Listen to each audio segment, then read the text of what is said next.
अहो साहेब, कारंजातील गुटखा बंद होणार केव्हा?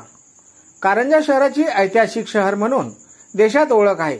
काही वर्षापूर्वी शासनाने गुटखा, सुगंधित तंबाखूवर बंदी घातली आहे.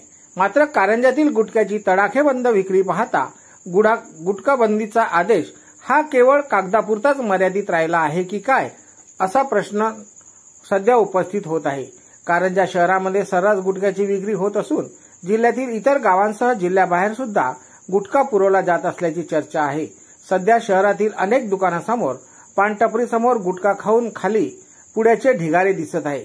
त्यावरून कारंजा शहर व तालुक्यात गुटख्याची तस्करी सुरू असल्याचे दिसून येत आहे.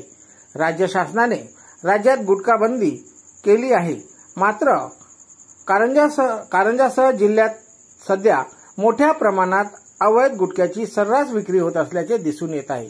मात्र अन्न व औषध प्रशासन विभागाकडून कोणत्याच प्रकारची कारवाई होत नसल्याचे अवैध गुटखा विक्रीवरून दिसून येते. कारंजा हे तस्करीचे प्रमुख केंद्र मानले जात आहे.